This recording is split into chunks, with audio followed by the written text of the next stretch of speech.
नमस्कार, मेरा नाम है रचना यदुवंशी और आप मुझसे सुन रहे हैं गोदान, किस्सा कहानियों के अद्भुत संसार किस्सा कहानी में।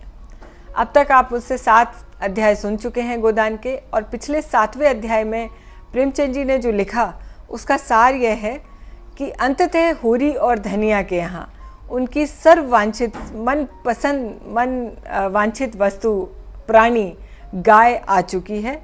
और पूरा 7वें अध्याय में प्रेमचंद जी ने बहुत विशद वर्णन किया है कि गाय के आने पर होरी और धनिया के घर का क्या माहौल है, कौन सा व्यक्ति क्या महसूस कर रहा है, उसी का वर्णन उन्होंने किया है। पूरे घर में बहुत उत्साह का माहौल है, हर व्यक्ति बहुत सजग और चेतन होकर गाय की अगवानी करना चाहता है, स्वागत करना चाहता है। पूरे घर में खुशी का माहौल है, थोड़ी सी अफरा तफरी भी है, क्योंकि इसी बीच में जो पति पत्नी हैं होरी और धनिया, उनमें बहस भी हो जाती है।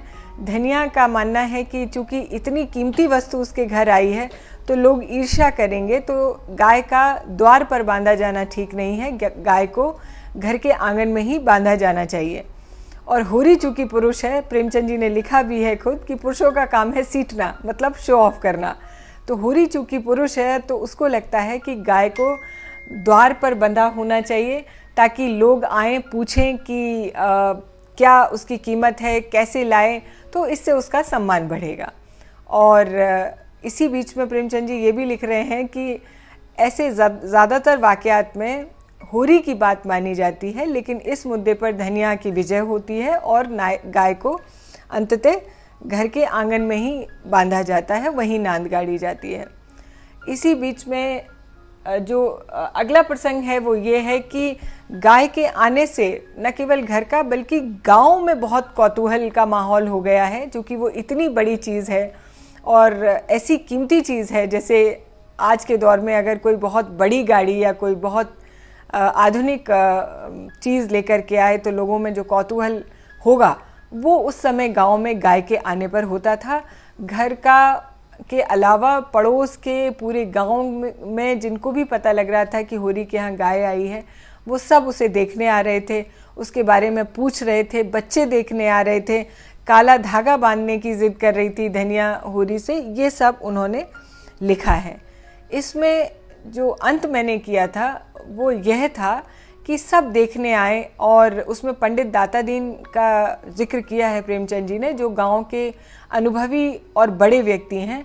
वो आते हैं और गाय को के ऊपर हाथ फेरकर पूरा देखते हैं, उसको आगे पीछे, उसके सींग देखते हैं, उसकी पूंछ देखते हैं, और फिर वो होरी से कहते हैं कि बहुत ही लक्ष्मी स्वरूपा गाय तुम्हारे आंगन में आई है, पधारी है, बहुत सौभाग्यशाली होगी, बहुत इसे केयर से रखना, बहुत इसकी देखभाल करना बहुत अच्छे से। और वो ये धीरे से ये भी कहते हैं कि इसको बाहर मत बांधना।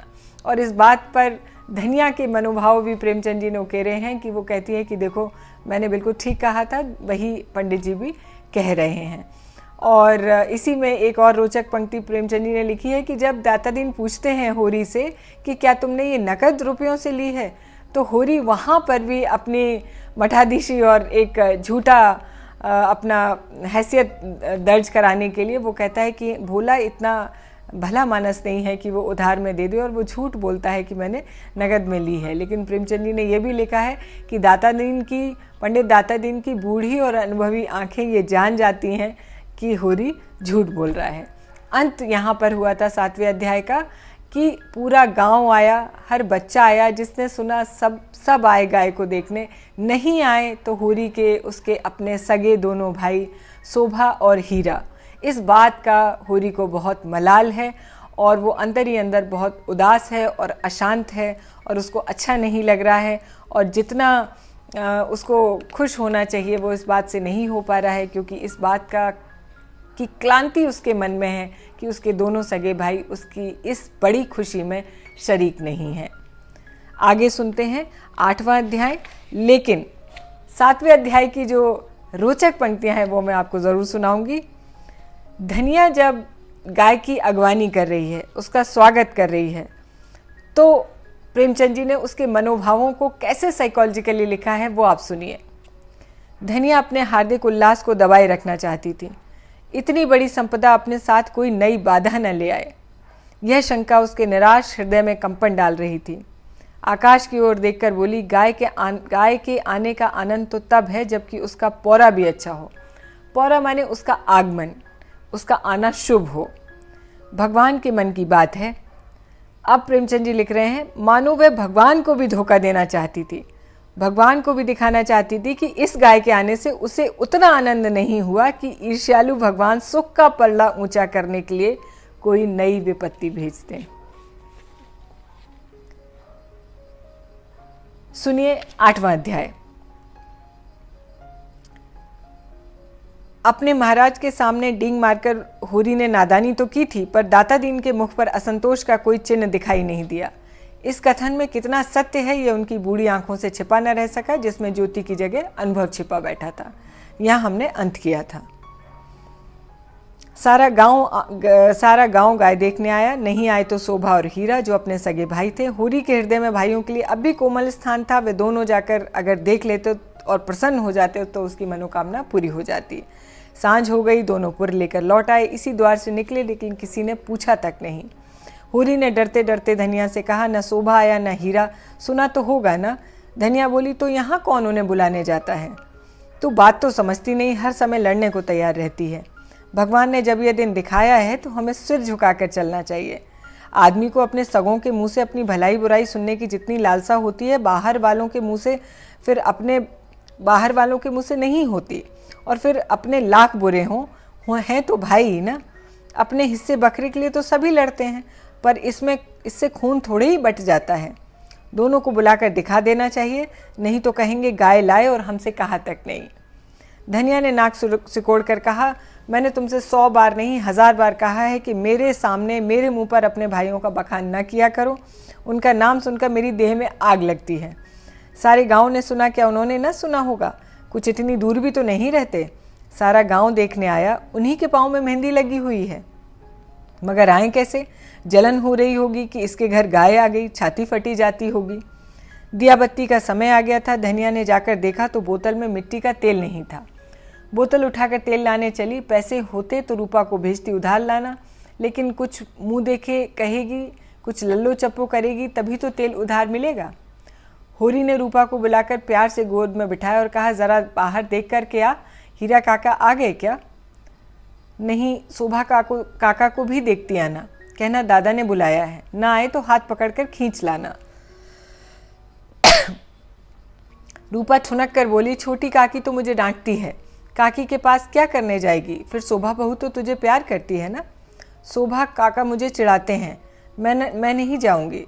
क्या कहते हैं बता ना। चिढ़ाते हैं? क्या कह के चिढ़ाते हैं? कहते हैं तेरे लिए मूस पकड़ रखा है, जाकर भून कर खा ले। होरी के अंतस में गुदगुदी हुई। तू कहती नहीं कि पहले तुम खा लो फिर मैं खाऊंगी? अम्मा मना करती हैं, कहती हैं उन लोगों के घर ना जाया करो। तू अम्मा की बेटी है कि दादा की? रूपा ने उसके गले में हाथ डालकर कहा, अम्मा की, और हंसने लगी। तो फिर गोद से उतर जा, आज मैं तुझे अपनी थाली में नहीं खिलाऊंगा। घर में एक ही फूल की थाली थी, होरी उसी थाली में खाता था। थाली में खाने का गौरव पाने के लिए रूपा होरी के साथ खाती थी। इस गौरव का परित्याग कैसे करे? ठुमक कर बोली, अच्छा तुम्हारी बेटी, तो फिर मेरा कहना मान और अम्मा का मत मान। अच्छा, किसका कहना मानेगी? तुम्हारा। तो जाकर हीरा और शोभा को खींच कर ला। और जो अम्मा बिगड़ी तो अम्मा से कहने कौन जाएगा? रूपा कूदती हुई हीरा के घर चली गई। द्वेष का मायाजाल बड़ी बड़ी मछलियों को ही फंसाता है। छोटी मछलियां या तो उसमें फंसती ही नहीं या तुरंत निकल जाती हैं। उसके लिए वह घातक जाल क्रीड़ा की वस्तु है, भय की नहीं। भाइयों से होरी की बोलचाल बंद थी, पर रूपा दोनों घरों में आती जाती थी। बच्चों से क्या बैर, लेकिन रूपा घर से निकली ही थी कि धनिया तेल लिए मिल गई। उसने पूछा, सांझ की बेला कहाँ जाती है? घर चल। रूपा माँ को प्रसन्न करने के प्रलोभन को रोक न सकी और बता दिया। धनिया ने डांटा, घर चल, किसी को बुलाने नहीं जाना है। रूपा का हाथ पकड़े हुए घर आई और होरी से बोली, मैंने तुमसे 1000 बार कहा है कि मेरी लड़की को किसी के घर न भेजा करो। किसी ने कुछ करा दिया तो मैं तुम्हें लेके चाटूंगी क्या? ऐसे ही बड़ा प्रेम है तो आप क्यों नहीं जाते? अभी पेट नहीं भरा जान पड़ता है। होरी नान जमा रहा था, हाथों में मिट्टी लपेटे हुए अज्ञान का अभिनय करके बोला, किस बात पर बिगड़ती है भाई? यह तो अच्छा नहीं लगता कि अंधे कुकर की तरह हवा को भूखा करे। धनिया को कुप्पी में तेल डालना था। इस समय वह झगड़ा नहीं बढ़ाना चाहती थी। रूपा भी लड़कों में जा मिली। पहर रात से ज़्यादा हो चुकी थी। नांद गढ़ चुकी थी। सानी और खली डाल दी गई थी। गाय मन मारे उदास बैठी थी, जैसे कोई वधू ससुराल से आई हो। नांद में मुंह तक न डाला था। होरी और गोबर खाकर अभी आधी रोटियां उसके लिए लाए, पर उसने सूंघा तक नहीं। मगर ये कोई नई बात न थी। जानवरों को बहुधा घर छूट जाने का दुख होता है। होरी बाहर खाट पर बैठकर चिलम पीने लगा तो उसे फिर भाइयों की याद आई। नहीं, आज इस शुभ अवसर पर वह भाइयों की उपेक्षा नहीं कर सकता। उसका हृदय विभूति पाकर विशाल हो गया था। भाइयों से अलग हुआ है तो क्या हुआ, उसका दुश्मन तो नहीं है। यही गाय 3 साल पहले आई होती तो सभी का उस पर बराबर अधिकार होता। और कल को यही गाय दूध देने लगेगी तो क्या वह भाइयों के घर दूध न भेजेगा या दही न भेजेगा? ऐसा तो उसका धर्म नहीं है। भाई उसका बुरा चेते, ये उसको बुरा चेते, लेकिन वो किसी का बुरा नहीं चेतेगा। अपनी करनी तो अपने अपने हाथ होती है ना। उसने नारियल खाट के पाई से लगाकर रख दिया और हीरा के घर की ओर चला। शोभा का घर भी उधर ही था। दोनों अपने अपने द्वार पर लेटे हुए थे। काफ़ी अंधेरा था। होरी पर उनमें से किसी की निगाह नहीं पड़ी। दोनों में कुछ बातें हो रही थी। होरी ठिठक गया और उनकी बातें सुनने लगा। ऐसा आदमी कहाँ है जो अपनी चर्चा सुनकर टाल जाए? हीरा ने कहा, जब तक एक थे एक बकरी भी नहीं ली, अब पछाई गाय ले ली गई है। भाई का हक मारकर किसी को फलते फूलते नहीं देखा। शोभा बोला, यह तुम अन्याय कर रहे हो हीरा। भैया ने एक एक पैसे का हिसाब दिया है। मैं कभी नहीं मानूंगा कि उन्होंने पहले की कमाई छिपा कर रखी थी। तुम मानो न मानो, यह पहले की कमाई है। किसी पर झूठा इल्ज़ाम नहीं लगाना चाहिए। अच्छा, तो ये रुपए कहाँ से आए? कहाँ से खून बरस पड़ा? उतने ही खेत तो हमारे पास भी हैं, उतनी ही उपज हमारी भी है। फिर क्यों हमारे पास कफन को कौड़ी नहीं और उनकी घर नई गाय आ गई? उधार लाए होंगे। भोला उधार देने वाला आदमी नहीं है। कुछ भी हो, गाय है बड़ी सुंदर। गोबर लिए जाता था तो मैंने रास्ते में देखा। बेईमान का धन जैसे आता है ना, वैसे ही जाता भी है। भगवान चाहेंगे तो बहुत दिन गाय घर में रहेगी नहीं।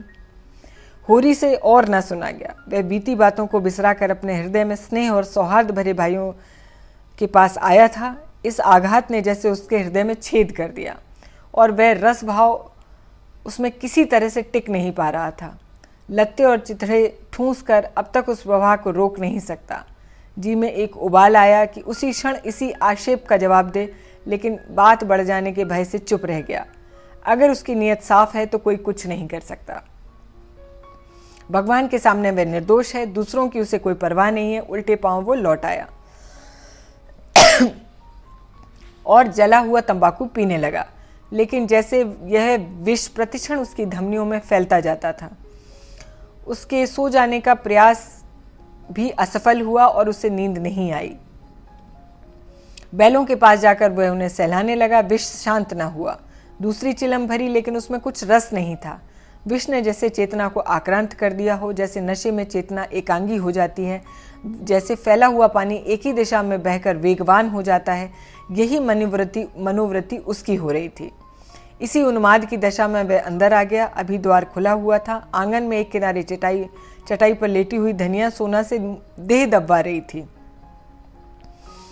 और रूपा तो रोज सांझ होते ही सो जाती थी। आज खड़ी गाय का मुंह सहला रही थी। होरी ने जाकर गाय को खूंटे से खोल लिया और द्वार की ओर लेकर चला। वह इसी वक्त गाय को भोला के घर पहुंचाने का निश्चय कर चुका था। इतना बड़ा कलंक सिर पर लेकर अब वो गाय को घर में नहीं रख सकता, किसी भी तरीके से नहीं। धनिया ने पूछा, कहाँ लिए जाते हो गाय को? होरी ने एक पग बढ़ाकर कहा, ले जाता हूँ भोला के घर लौटाने के लिए। धनिया को विस्मय हुआ। उठकर सामने आ गई और बोली, लौटा क्यों दोगे? लौटाने के लिए लाए थे क्या? हाँ, इसको लौटा देने में ही कुशल है। क्यों, क्या बात है? इतने अरमान से लाए और अब लौटाने जा रहे हो? क्या भोला रुपए मांगता है? नहीं, भोला कहाँ आया यहाँ। तो फिर क्या बात हुई? क्या करोगी पूछकर? धनिया ने लपक कर पगैया उसके हाथ से छीन ली। उसकी चपल बुद्धि ने जैसे उड़ती हुई चिड़िया पकड़ ली थी। बोली, तुम्हें भाइयों का डर हो तो उनके पैरों पर जाकर गिर जाओ। मैं किसी से नहीं डरती। अगर हमारी बढ़ती देखकर किसी की छाती फटती है तो फट जाए, मुझे परवाह नहीं। होरी ने विनीत स्वर में कहा, धीरे धीरे बोल महारानी, कोई सुने तो कहे ये सब इतनी रात गए लड़ रहे हैं। मैं अपने कानों से सुनकर आया हूँ, तू क्या जाने। यहाँ तो चर्चा हो रही है कि मैंने अलग होते ही सबके रुपए दबा लिए और भाइयों को धोखा दिया और यही सब अब रुपए निकल रहे हैं और इसी से मैंने गाय ली है। हीरा कहता होगा, सारा गांव कह रहा है, हीरा को क्यों बदनाम करूं? सारा गांव नहीं कह रहा है, अकेला हीरा कह रहा है। मैं अभी जाकर पूछती हूँ ना कि तुम्हारे बाप अभी मैं जाके पूछती हूँ कि तुम्हारे बाप कितने रुपए छोड़कर मरे थे। दाढ़ीदारों के पीछे हम बर्बाद हो गए, सारी जिंदगी मिट्टी में मिला दी, पाल पोस कर संडा किया और अब हम बेईमान हो गए। मैं कही देती हूँ, अगर गाय घर से बाहर निकली तो अनर्थ हो जाएगा। रख लिए हमने रुपए, दबा लिए, बीच खेत में दबा दिए। डंके की चोट पे कहती हूँ, मैंने हंडे भर असरफियाँ छिपा दी। हीरा और शोभा और संसार को जो करना हो कर ले, क्यों ना रुपए रख लें। 2-2 संडों का ब्याह नहीं किया, गौना नहीं किया हमने। होरी सिटपिटा कर रह गया। धनिया ने उसके हाथ से पगहिया छीन ली और गाय को खूंटे से बांधकर द्वार की ओर चली। होरी ने उसे पकड़ना चाहा पर वह बाहर जा चुकी थी। वहीं सिर थाम कर बैठ गया। बाहर उसे पकड़ने की चेष्टा कर वह कोई नाटक नहीं दिखाना चाहता था। धनिया के क्रोध को वो खूब जानता था।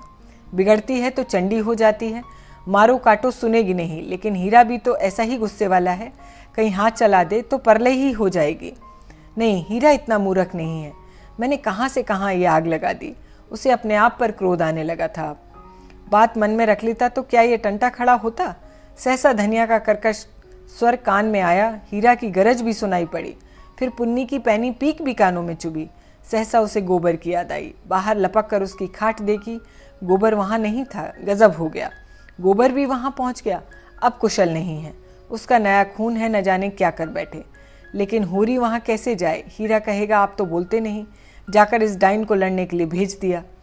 कोलाहल प्रतिक्षण प्रचंड होता जाता था। सारे गांव में जाग पड़ गई। मालूम होता था कहीं आग लग गई है और लोग खाट से उठ उठकर बुझाने दौड़ रहे हैं। आज इतना ही। अगले 9वें अध्याय में अगले रविवार आपसे फिर मुलाकात होगी। सुनते रहिए गोदान को और प्रेमचंद जी को। नमस्कार।